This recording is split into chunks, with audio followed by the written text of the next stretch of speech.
Amanda Nunes versus Irene Aldana. Now, this is a fight that I think is better than a Juliana Pena, especially when I went into breaking down the fight. It's a very interesting matchup, and honestly, I shitted on this main event a lot, but it is a decent fight to break down because although the odds are heavily in favor of Amanda Nunes, I think real MMA fans know that this is a lot closer. We just saw Amanda Nunes lose to Juliana Pena less than 2 years ago, and it wasn't even like she got caught in a grappling exchange. She got caught on the feet, somewhere where she's supposed to be a master at. And Irene Aldana, you know, her teammate Alexa Grasso just upsetting the world and beating Valentina Shevchenko. There's a lot on the line, a lot to be interested in, and I think this fight is going to actually be a really exciting fight. What's up, guys? Welcome back to a brand new video. If you guys are new to the channel, hit the subscribe button, like, comment, and share. We're breaking down UFC 289. I already have a video talking about the co-main event between Charles Oliveira and Beneil Dariush and what I think will happen, breaking down the style, breaking down what I think they need to do to win, breaking down who I think will win, all of that and more. I'm gonna leave it in the corner. And look, this main card isn't good. I'm not trying to say that by any stretch of the imagination, but this fight I'm actually pretty interested in, especially after putting my hat in the ring trying to make a prediction. I usually get more hyped once I make these prediction videos because I'm like, damn, I got something on the line. I got my reputation on the line. You feel me? Now I'm gonna have my reputation on the line. I'm gonna be talking about what I think their strengths and weaknesses are, how I think they should win, what the game plan should be, who I think will win, how I think the fight will go. I do this always, you guys know it. Got a pretty good track record if I'm gonna be honest. You know, some of you guys always be hating on me before the fight actually happens, and as soon as the fight happens, you guys claim you guys agreed with me. I know the deal already. I think I've only gotten like 2 UFC main events wrong this year, at least pay-per-views. Thank you guys for watching. We're trying to get to 12K subscribers by the end of the month, so if you guys could hit the subscribe button and just help us get to that goal, that would be much appreciated. 20K by the end of the year is our overall goal, but for now, let's just try to get 12K by the end of the month. Thank you guys for watching, and please share this video, and let's get into it. Alright, Amanda Nunes, Irene Aldana. Now, there's a lot to talk about. You know, Amanda Nunes was supposed to fight Juliana Pena for the 3rd time, wound up not happening. Irene Aldana had a matchup with Raquel Pennington that was supposed to be booked a couple weeks ago, didn't wind up coming into fruition. Basically, Juliana had a pullout due to some injury. She's going to be in Canada on Saturday, so I don't know what's going on with that. I saw her at a wedding. Like, well, I don't know what she pulled out for. Obviously, I assume that there's something going on. I don't think she would just pull out for no reason, but just a little strange. But either way, we got this Irene Aldana matchup, and I even said, hey, that this is a more interesting matchup, and I mean it. Quite honestly, I think we know who wins between Juliana and Amanda Nunes. Yes, Juliana has a win against Amanda Nunes. However, I just feel like that was more Amanda Nunes just blowing out her gas tank, getting too ambitious, getting used to just finishing girls easily, and I think she just got tired, overthrew her shot, trying to hit super hard, got tired, and got submitted. And I think she learned her lesson and realized, hey, I gotta go take my time, pick her apart, and that's what she did in the rematch. Got a 50-45 decision, maybe even 10-8s in there. I don't really remember. Yeah, probably 10-8s, I'd imagine, from how that fight went. But either way, we have this new matchup with Irene Aldana, and Irene Aldana definitely early on in her career, I think, was a lot worse than where she is now. She's definitely evolved a lot as a fighter, especially in her ground game. But as always, I'm gonna start with how I think each fighter should approach this fight, how Amanda Nunes should approach a girl like Irene Aldana, and how Irene Aldana should approach a girl like Amanda Nunes. And I'm gonna start with Irene Aldana, the contender, because I feel like this is where it's most interesting. You know, I think a lot of us know Amanda Nunes is really good, but Irene Aldana is also pretty decent. I think something that Irene Aldana has really helped in her career is definitely had a lot of performances where she had low output, especially in the Beth Correa fight, and I mentioned that because that's the fight that the UFC put out. I just rewatched it, and you could tell early on, you know, just low output, going backwards, very traditional boxing stance from Irene Aldana. You could tell that she was definitely trained as a boxer and then kind of just developed MMA skills, and Alexa Grasso is the same way. And, you know, it's not a coincidence, they train together. Both Mexican boxers, that, you know, typical style, hands all the way up to the chin. But if you look at her last performance against Macy Chiasson, she started on the gas right away, pressuring her opponent. And I think that's what she needs to do to Amanda Nunes, because we saw when Juliana Pena pressed Amanda Nunes and really got her going backwards, she was able to land shots, really hurt Amanda Nunes. Irene Aldana is 1,000 times better of a boxer than Juliana Pena is. Juliana was just really throwing jab. Irene Aldana will crack you if you let her do that. So that's a very dangerous thing, and something that I think really makes this fight interesting, and particularly the first round. Irene Aldana is very dangerous early on because, you know, you even see another thing that she's improved in her game is her jiu-jitsu. She has very aggressive jiu-jitsu, very entertaining jiu-jitsu. She's always looking for a finish, and we saw that gave Amanda Nunes problems in the first Juliana Pena fight as well as the second. Juliana kept trying to get submissions, kind of distracting Amanda Nunes, and Amanda Nunes constantly having to defend and to think about it. So I could definitely see a situation where Irene Aldana dominates the first round, but I think she has to pace herself, you know, smart pressure, because sometimes she gets into a habit where she just moves forward, doesn't throw a jab or anything, just moves forward, and she's there to get hit. Like, Amanda Nunes will crack you and knock you out if you do that against her. So that's something that does worry me. A lot of times, especially in the later rounds, she'll pressure you, just walk forward, hands up, and in 4-ounce gloves, that doesn't work. Maybe in boxing that works with bigger gloves, but it's not going to work in MMA because you could easily get through that guard, get cracked with a right hand or a left hand, because Amanda Nunes has recently just gone southpaw for that Juliana Pena fight, but we're going to talk about that later. But you're going to get cracked big time by a girl like Amanda Nunes. And like I said, I think the main strength of Irene Aldana is that boxing. She's a very very good boxer. Definitely one of the better boxers in the female division. Great counters, and sometimes she lands shots. I'm like, Jesus Christ. And that's what I worry about Amanda Nunes in this matchup. I'm afraid that she's going to land something like that because Amanda Nunes sometimes doesn't have the best defense. We saw it in the Juliana Pena fight. She just kind of goes backwards. She needs to really stand her ground, and there's a possibility that she can because, like I said, Irene Aldana sometimes is there to be hit, so maybe she can get the respect of Irene Aldana early and get her to go backwards. Like I said, I think her aggression, all those are definitely her best skills, but I think she's got to be better, you know, once again, cutting off the ring better. Like I said, smart pressure, throwing jab, cutting off the ring. I've done videos talking about how to cut off the Octagon before, so I don't think I need to explain it so much. But don't just follow your opponent. You have to literally go side to side, cut off your opponent, make sure they can't just slip on the outside, because she does that a lot, and she did it in her last fight as well. And it's just one of those things where I feel like Irene Aldana gets tired and just gets sloppy, doesn't really move as much, especially in the Holly Holm fight. She was moving forward in that 5th round the whole time, and if she was throwing jabs, she could have maybe even done well in that 5th round, but she's just moving forward there to get hit with side kicks by Holly Holm, and she's incredibly tough, but toughness doesn't win you fights. And another thing that worries me is that she's easily taken down. You know, there's a lot of suspect takedowns landed on her that I'm like, how did you have that land on you? It's very worrying, and Amanda Nunes is a type to go to the ground. We saw her dominate Juliana Pena on the ground in her last fight, taking her down multiple times, and I think Amanda Nunes is going to look to do that. And with that, I'm going to transition to how I think Amanda Nunes should approach this fight. Like I said, Amanda Nunes, she hits hard. I think Irene Aldana could be there to get hit sometimes, so I think that if she lands her right hand, it could be a lot of trouble for Irene Aldana. And she also has the experience, the cardio. She's been 5-round multiple times. Even though she gassed out in that first Juliana Pena fight, she dominated her in the 5-round fight, pacing herself in the rematch, didn't get tired at all, have gone 5 rounds multiple times. I also think something that'll help her is she has a really good leg kick. You know, people at ATT where they train, they tend to have really good calf kicks. I think that's going to help against a boxer like Irene Aldana, really chop at those calves. But Irene Aldana also has really good leg kicks, specifically with the lead leg. Like, not a lot of people throw leg kicks with that lead leg because usually it's shin to shin, and usually that hurts, but she does it really hard, and it could actually hurt your opponent a lot. But some things I'm worried about for Amanda Nunes, I mean, like I said, in that first Juliana Pena fight, when she was backed up, going backwards, she was just trying to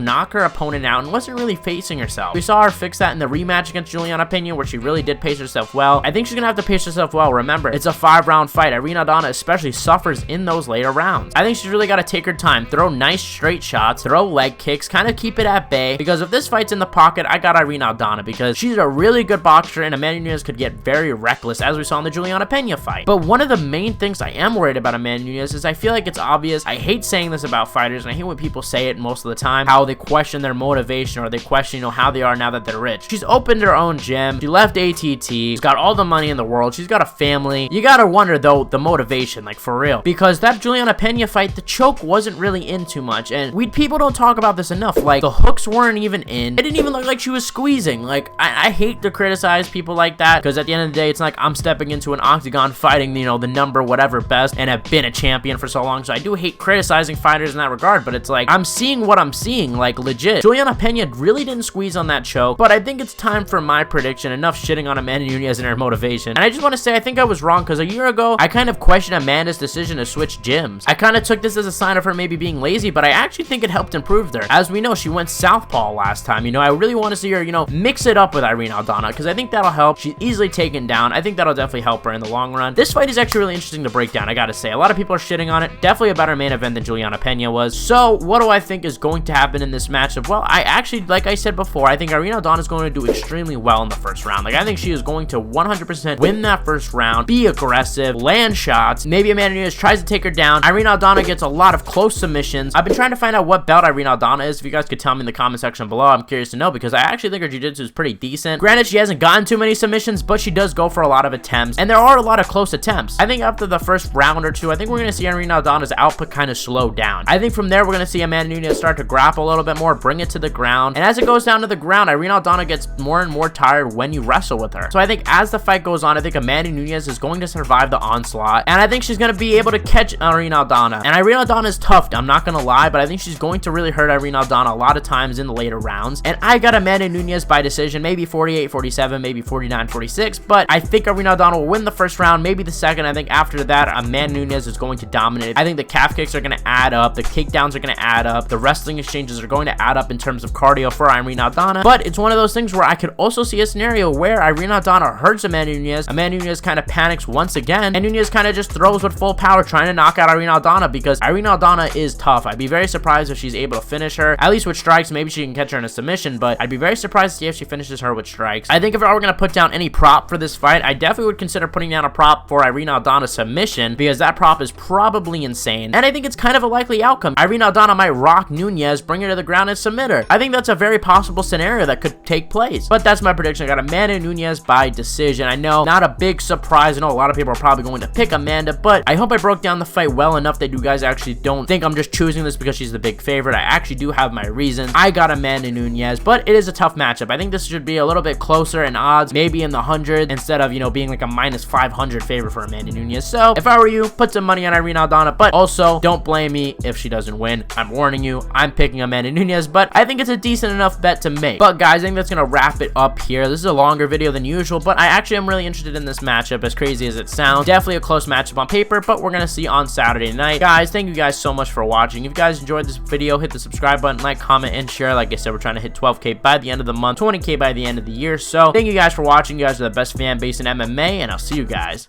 in the next one.